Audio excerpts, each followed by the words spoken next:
Hi friends, welcome back to my YouTube channel. Friends, ಇವತ್ತು ನಾನು ಯಾವುದೇ ರೀತಿ ಆಯುರ್ವೇದಿಕ್ ಪ್ಲಾಂಟ್ಸ್ಗಳ ಬಗ್ಗೆ ಇವತ್ತು ವಿಡಿಯೋ ಮಾಡ್ತಾ ಇಲ್ಲ, ಮತ್ತು ಡೈಲಿ ಲಾಗ್ಸ್ದು ಮಾಡ್ತಾ ಇಲ್ಲ. ಇವತ್ತು ನಾನು ಒಂದು ವಿಶೇಷವಾದ ಗಿಡದ ಬಗ್ಗೆ ನಾನು ನಿಮಗೆ ಮಾಹಿತಿ ನೀಡೋಣ ಅಂತ ಬಂದಿದ್ದೀನಿ. ಏನು ಗಿಡ ಅಂತ ಅಂದರೆ ಅದು ನಮ್ಮ ಮನೆ ಅಕ್ಕಪಕ್ಕಗಳಲ್ಲೇ ಇರುತ್ತೆ, ಮತ್ತು ನಮ್ಮ ಮನೆ ಸುತ್ತಮುತ್ತಲೇ ಆ ಗಿಡ ಇರುತ್ತೆ. ಆದರೆ ನಮಗೆ ಅಷ್ಟು ಗೊತ್ತಿರಲ್ಲ ಆ ಗಿಡದ ಬಗ್ಗೆ. ಒಂದಿಷ್ಟು ಆ ಗಿಡದ ಬಗ್ಗೆ ಇವತ್ತು ಸ್ವಲ್ಪ ಮಾಹಿತಿ ತಿಳ್ಕೊಳ್ಳೋಣ ಫ್ರೆಂಡ್ಸ್. ಹಾಗೆ ಇನ್ನೂ ಯಾರೆಲ್ಲ ನನ್ನ ಚಾನಲ್ಗೆ ಸಬ್ಸ್ಕ್ರೈಬ್ ಆಗದಲ್ಲೇ ನೋಡ್ತಾ ಇದ್ದೀರಾ, ದಯವಿಟ್ಟು ಸಬ್ಸ್ಕ್ರೈಬ್ ಮಾಡ್ಕೊಳ್ಳಿ, ವಿಡಿಯೋ ಇಷ್ಟ ಲೈಕ್ ಮಾಡಿ, ಮತ್ತು ನಿಮ್ಮ ಫ್ರೆಂಡ್ಸ್ ಫ್ಯಾಮಿಲಿ ಮೆಂಬರ್ಸ್ಗೂ ಶೇರ್ ಮಾಡಿ, ದಯವಿಟ್ಟು ಸಪೋರ್ಟ್ ಮಾಡಿ. ಇವತ್ತು ನಾನು ನಿಮಗೆ ತಿಳಿಸೋಕೆ ಹೊರಟಿರೋ ವಿಷಯ ಏನು ಅಂತ ಅಂದರೆ, ಒಂದು ಗಿಡ, ಅದನ್ನು ತೋರಿಸ್ತೀನಿ. ಅದನ್ನು ಕಿತ್ತಿ ತೋರಿಸ್ತಾ ಇಲ್ಲ ನಾನು, ಹಾಗೇ ತೋರಿಸ್ತಾ ಇದ್ದೀನಿ. ಅದನ್ನು ನೋಡಿ ಇವಾಗ ನೀವು.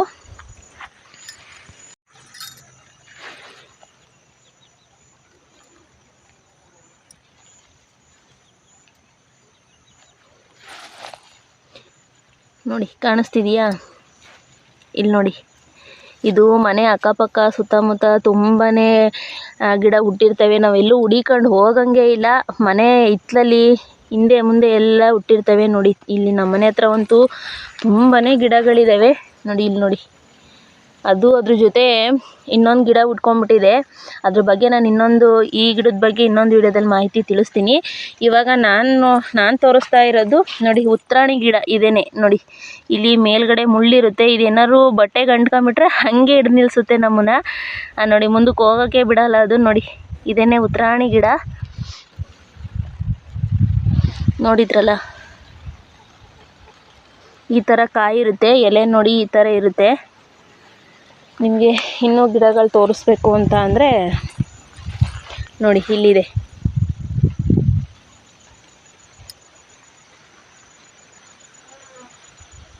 ನೋಡಿದ್ರಲ್ಲ ಫ್ರೆಂಡ್ಸ್, ಈ ಗಿಡದ ಬಗ್ಗೆ ನಾನು ಒಂದಷ್ಟು ಮಾಹಿತಿಗಳನ್ನ ನೀಡ್ತೀನಿ. ಏನಂತ ಅಂದರೆ, ಗಿಡಕ್ಕೆ ತುಂಬ ಪವರ್ ಇದೆ. ಅಂದರೆ ಏನಾದ್ರು ಒಂದು ಸೆಳೆತ ಅಂತ ಅಂದರೆ ಈ ಗಿಡದಿಂದ ಆಗುತ್ತೆ. ಈ ಗಿಡದನ್ನ ನಾವು ತೊಗೊಂಬಂದು ಮನೇಲಿಟ್ಟು, ಅಂದರೆ ಇದನ್ನು ಒಣಗಿಸ್ಬಿಟ್ಟು ಇದನ್ನು ಚೂರ್ಣ ಮಾಡಿಕೊಂಡು, ಅಂದರೆ ಚೂರ್ಣ ಅಂತ ಅಂದರೆ ಅದನ್ನು ಸ್ವಲ್ಪ ಒಣಗಿದ ಮೇಲೆ ಇದ್ರದ್ದು ಬೇರು ಇರುತ್ತಲ್ಲ, ಬೇರನ್ನ ತೆಗೆದ್ಬಿಟ್ಟು ಹಣೆಯಲ್ಲಿ ಇಟ್ಕೊಳ್ಳೋದ್ರಿಂದ, ಗಂಧದ ಥರ ಲೇಪನ ಮಾಡೋದ್ರಿಂದ ತುಂಬಾ ಒಳ್ಳೆ ಬೆನಿಫಿಟ್ಸ್ ಇದೆ. ನಾವೆಲ್ಲರೂ ಅದು ಗಂಧನ ಅದನ್ನು ಹಣೆಯಲ್ಲಿ ಇಟ್ಕೊಂಡು ಹೋದರೆ ಜನಾಕರ್ಷಣೆ ಜಾಸ್ತಿ ಇರುತ್ತೆ. ಮತ್ತು ಮನೇಲಿ ತೊಗೊಂಬಂದು ಇಟ್ಕೊಂಡ್ರೆ ಲಕ್ಷ್ಮೀದೇವಿ ಆಕರ್ಷಣೆ ಆಗ್ತಾಳೆ ಈ ಗಿಡಕ್ಕೆ ಅನ್ನೋ ಒಂದು ನಂಬಿಕೆ ಇದೆ. ತುಂಬಾ ಅಂದರೆ ಆಗಿನ ಕಾಲದಲ್ಲಿ ಹೋಮಕುಂಡಗಳಿಗೆಲ್ಲ ಈ ಉತ್ತರಾಣಿ ಗಿಡದ ಬೇರುಗಳನ್ನ ಅವಾಗೆಲ್ಲ ಹೋಮಕುಂಡಗಳಿಗೆಲ್ಲ ಹಾಕೋರಂತೆ. ತುಂಬ ಇದರಲ್ಲಿ ಹೇಳ್ತಾರೆ ಹಂಗಂತ. ಉತ್ತರಾಣಿ ಗಿಡ ತುಂಬಾ ಒಳ್ಳೆಯದು, ನೆಕ್ಸ್ಟು ಹೋಮಕುಂಡಗಳಿಗೆಲ್ಲ ಅವಾಗೆಲ್ಲ ಬಳಸ್ತಾಯಿದ್ರು ಅಂತ ಅಂದ್ಬಿಟ್ಟು. ನಿಜವಾಗ್ಲೂ ತುಂಬಾ ಪವರ್ಫುಲ್ ಗಿಡ ಇದು. ನೋಡಿ, ಇಲ್ಲಿ ತುಂಬಾ ಗಿಡ ಬೆಳ್ಕೊಂಡಿದೆ. ಹಾಗಾಗಿ ಅದು ನಿಮಗೆ ನೋಡಿ, ಇದೇ ಗಿಡ ಮೇಲ್ಗಡೆ ನೋಡಿ ಈ ಥರ ಮುಳ್ಳುಗಳಿರುತ್ತೆ. ಇದೇನಾದ್ರು ನಾವು ಹೋಗ್ಬೇಕಾದ್ರೆ ಬಟ್ಟೆಗೆ ಅಂಟ್ಕೊಂಡ್ಬಿಟ್ರೆ ನಾವು ಅಲ್ಲೇ ನಿಂತ್ಕೊಂಡ್ಬಿಡ್ತೀವಿ. ಹಾಗೆಯೇ ಆ ಗಿಡಕ್ಕೆ ನಾವು ಏನು ಈಗ ಲಕ್ಷ್ಮೀದೇವಿ ಎಷ್ಟು ಆಕರ್ಷಣೆ ಆಗ್ತಾಳೆ ಅಂತ ಅಂದ್ಬಿಟ್ಟು ತುಂಬ ಅಂದರೆ ತುಂಬಾ ವಿಷಯಗಳಿದ್ದಾವೆ ಇದ್ರ ಬಗ್ಗೆ ಹೇಳಬೇಕು ಅಂತ ಅಂದರೆ. ನೋಡಿದ್ರಲ್ಲ ಗಿಡ. ನೋಡಿ, ಇವಾಗ ನಿಮಗೆ ಕ್ಲಿಯರಾಗಿ ಕಾಣಿಸ್ತಾ ಇದೆ ಗಿಡ. ನೋಡಿ, ಇದೇನೇ ಗಿಡ.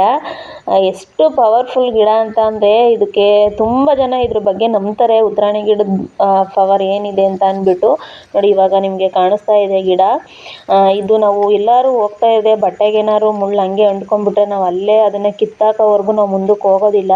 ಹಾಗೆಯೇ ನಾವು ಎಲ್ಲರೂ ಹೊರಗಡೆ ಹೋಯ್ತು ಅಂದರೆ ಇದನ್ನು ಲೇಪನನ ನಾವು ಹಣೆಗೆ ಹಚ್ಕೊಂಡು ಹೋಗೋದ್ರಿಂದ ಜನ ಆಕರ್ಷಣೆ ಆಗ್ತಾರೆ. ಮತ್ತು ಕೆಟ್ಟ ಕಣ್ಣು ನಮ್ಮ ಮೇಲೆ ಬೀಳೋದಿಲ್ಲ. ನಮಗೆ ಯಾವುದೇ ರೀತಿ ಈ ವಾಮಾಚಾರ ಆ ಥರ ಏನಾದರೂ ನಮ್ಮ ಮೇಲೆ ಆಗಿದ್ರೆ ಅದೆಲ್ಲ ನಮಗೆ ಬೀಳೋದಿಲ್ಲ ಅಂತ ಅಂದ್ಬಿಟ್ಟು ಹೇಳ್ತಾರೆ.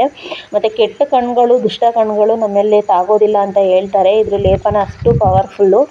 ಇದನ್ನು ತೊಗೊಂಬಂದು ಇದನ್ನು ಮನೇಲಿ ಇದ್ರ ಬೇರಿರುತ್ತಲ್ಲ ಅದನ್ನು ಒಣಗಿಸ್ಬಿಟ್ಟು ಅದನ್ನು ತೆಗೆದು ಅದನ್ನು ಹಚ್ಕೋಬೇಕಂತೆ. ನೋಡಿ, ಇದೇ ಗಿಡ. ಇದೊಂದು ಗಿಡಕ್ಕೆ ಎಷ್ಟೊಂದು ಪವರ್ಫುಲ್ ಶಕ್ತಿ ಇದೆ ಅಲ್ವಾ ಫ್ರೆಂಡ್ಸ್. ನೋಡಿದ್ರಲ್ಲ ಫ್ರೆಂಡ್ಸ್ ಆ ಗಿಡನ ಏನು ಅಂತ ಅಂದರೆ ಆ ಗಿಡದ ಬಗ್ಗೆ ತುಂಬ ಅಂದರೆ ಅಷ್ಟು ಆಕರ್ಷಣೀಯ ಗುಣ ಇದೆ ಆ ಗಿಡದಲ್ಲಿ. ಆ ಮುಳ್ಳುಗಳು ನಾವು ಹೋಗ್ಬೇಕಾದ್ರೆ ಹೇಗೆ ಬಟ್ಟೆಗೆ ತಗ್ಲಾಕೊಂಡಾಗ ನಾವು ಹಿಡಿದು ನಿಲ್ತೀವೋ ಹಾಗೆಯೇ ಆ ಗಿಡಕ್ಕೆ ಜನಗಳನ್ನ ಆಕರ್ಷಣೆ ಮಾಡೋ ಶಕ್ತಿ ಇದೆ, ಮತ್ತು ಲಕ್ಷ್ಮೀ ದೇವಿನ ಆಕರ್ಷಣೆ ಮಾಡೋ ಶಕ್ತಿ ಇದೆ ಅಂತ ಅಂದ್ಬಿಟ್ಟು ಆ ಗಿಡದ ಬಗ್ಗೆ ಹೇಳ್ತಾರೆ. ಅದನ್ನು ತಂದು ಅಂದರೆ ಮನೇಲಿ ಇಟ್ಟು ಪೂಜೆ ಮಾಡೋದಲ್ಲ, ಅದನ್ನು ತಗೊಂಬಂದು ಮನೇಲಿ ಒಣಗಿಸ್ಬಿಟ್ಟು ಅದನ್ನು ಏನು ಮಾಡಬೇಕು ಅಂತ ಅಂದರೆ ಅದನ್ನು ತೆಗೆದ್ಬಿಟ್ಟು ಲೇಪನ ಆಗಿ ಮನೇಲಿ ಡೈಲಿ ಅದನ್ನು ಹಣೆಗೆ ಲೇಪನ ಮಾಡೋದ್ರಿಂದ ನಾವೆಲ್ಲರೂ ಹೊರಗಡೆ ಹೋದರೆ ಜನಾಕರ್ಷಣೆ ಆಗ್ತೀವಿ ಅಂತ ಅಂದ್ಬಿಟ್ಟು ಅಂತಾರೆ.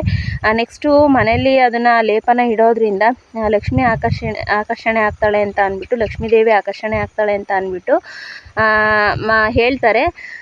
ಆಗಿನ ಕಾಲದಲ್ಲೆಲ್ಲ ಈ ಹೋಮ ಎಲ್ಲ ಮಾಡೋದಲ್ಲ, ಅದಕ್ಕೆ ಈ ಉತ್ತರಾಣಿ ಕಡ್ಡಿನ ಬಳಸ್ತಾಯಿದ್ರು ಅಂತ ಅಂದ್ಬಿಟ್ಟು ಹೇಳ್ತಾರೆ.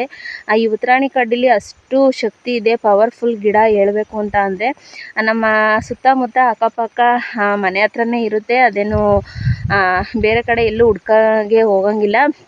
ಅದನ್ನು ನೆಕ್ಸ್ಟು ಏನು ಮಾಡಬೇಕು ಅಂತ ಅಂದರೆ ನಾವು ಮನೆಗೆ ಅದನ್ನು ತೊಗೊಂಬರ್ತೀವಿ ಅಂತ ಅಂದರೆ ಅದನ್ನು ಅಮಾವಾಸ್ಯೆ ದಿನ ಮನೆ ಒಳಗೆ ತರಬೇಕಂತೆ, ಬೇರೆ ಡೇಸಲ್ಲಿ ತರಬಾರ್ದು ಅಂತ ಹೇಳ್ತಾರೆ. ಅಮಾವಾಸ್ಯೆ ದಿನ ಅದನ್ನು ಮನೆಯೊಳಗೆ ತಂದು ಅದನ್ನು ಮನೇಲೆ ಅದನ್ನು ಬೇರನ್ನ ಅದನ್ನು ಒಣಗಿಸ್ಬಿಟ್ಟು ಅದನ್ನು ಚೂರ್ಣ ತೆಗೆದ್ಬಿಟ್ಟು ಅದನ್ನು ಹಣೆಗೆ ಗಂಧದ ಥರ ಲೇಪನ ಮಾಡಬೇಕು ಅಂತ ಹೇಳ್ತಾರೆ. ನನಗೆ ಇಷ್ಟು ವಿಷಯ ಗೊತ್ತಿತ್ತು, ಅದನ್ನು ನಾನು ನಿಮ್ಮ ಜೊತೆ ಶೇರ್ ಮಾಡ್ಕೊಳ್ತಾ ಇದ್ದೀನಿ. ಆ ವಿಡಿಯೋ ಇಷ್ಟ ಆದರೆ ನನಗೆ ಗೊತ್ತಿರೋ ಒಂದಿಷ್ಟು ಮಾಹಿತಿನ ನೀಡಿದ್ದೀನಿ. ವಿಡಿಯೋ ಇಷ್ಟ ಆದರೆ ಲೈಕ್ ಮಾಡಿ, ಹೊಸದಾಗಿ ನನ್ನ ಚಾನಲ್ನ ನೋಡ್ತಾ ಇರೋರು ಸಬ್ಸ್ಕ್ರೈಬ್ ಮಾಡಿಕೊಂಡು ಸಪೋರ್ಟ್ ಮಾಡಿ, ಹಾಗೇ ನಿಮ್ಮ ಫ್ರೆಂಡ್ಸು ಫ್ಯಾಮಿಲಿ ಮೆಂಬರ್ಸ್ಗೂ ಶೇರ್ ಮಾಡಿ. ಉತ್ತರಾಣಿ ಗಿಡದ್ದು ಏನು ಅಂದರೆ ಅದ್ರದ್ದು ಆಯುರ್ವೇದಿಕ್ ಗುಣಗಳು ನನಗೆ ಗೊತ್ತಿಲ್ಲ, ಅದರದ್ದು ಏನು ಶಕ್ತಿ ಇದೆ ಅದನ್ನು ನಾನು ಹೇಳ್ತಾ ಇದ್ದೀನಿ. ಅಂದರೆ ಅದು ಹೇಳ್ತಾರೆ, ಅದನ್ನು ಗಂಧನ ಲೇಪನ ಮಾಡೋದ್ರಿಂದ ನಿಜವಾಗ್ಲೂ ಅಂದರೆ ದುಷ್ಟಶಕ್ತಿಗಳು ಪ್ರವೇಶ ಇಲ್ಲ ಅದಕ್ಕೆ. ನೆಕ್ಸ್ಟು ಅದನ್ನು ಲೇಪನ ಮಾಡೋದ್ರಿಂದ ಜನಾಕರ್ಷಣೆ ಆಗ್ತಾರೆ, ಲಕ್ಷ್ಮೀದೇವಿ ಆಕರ್ಷಣೆ ಆಗ್ತಾಳೆ. ಹವನಗಳಿಗೆಲ್ಲ ಅವಾಗೆಲ್ಲ ಹೋಮಕುಂಡಗಳಿಗೆಲ್ಲ ಉತ್ತರಾಣಿ ಗಿಡನ ಬಳಸ್ತಾಯಿದ್ರು ಅಂತ ಅಂದ್ಬಿಟ್ಟು ಹೇಳ್ತಾರೆ. ಇಷ್ಟು ಮಾಹಿತಿನ ನೀಡಿದ್ದೀನಿ. ಆ ವಿಡಿಯೋ ಇಷ್ಟ ಆದರೆ ಲೈಕ್ ಮಾಡಿ. ಮತ್ತು ಇನ್ನೊಂದು ಏನು ಅಂತ ಅಂದರೆ ಫ್ರೆಂಡ್ಸ್, ನಾನಿರೋದು ಹಳ್ಳಿ ಆಗಿರೋದ್ರಿಂದ ನಮ್ಮ ಕಡೆ ತುಂಬಾ ಗಿಡಗಳಿರ್ತವೆ. ಅದ್ರ ಬಗ್ಗೆ ನಮಗೆ ಗೊತ್ತಿರೋಲ್ಲ ಅಷ್ಟೇ. ನನಗೆ ಗೊತ್ತಿರೋವಷ್ಟು ಗಿಡದ ಬಗ್ಗೆ ಒಂದೊಂದಾಗಿ ನನ್ನ ಚಾನಲಲ್ಲಿ ತಿಳಿಸ್ತಾ ಹೋಗ್ತಾ ಇರ್ತೀನಿ. ಆ ವಿಡಿಯೋ ಇಷ್ಟ ಆದರೆ ಲೈಕ್ ಮಾಡಿ. ಏನಾದ್ರು ನಾನು ಅಕಸ್ಮಾತ್ ತಪ್ಪು ಹೇಳಿದರೆ ಕಾಮೆಂಟ್ ಬಾಕ್ಸಲ್ಲಿ ತಿಳಿಸಿ, ನನಗೆ ಗೊತ್ತಿರೋವಷ್ಟು ವಿಷಯನ ತಿಳಿಸ್ತಾ ಇದ್ದೀನಿ. Thank you friends.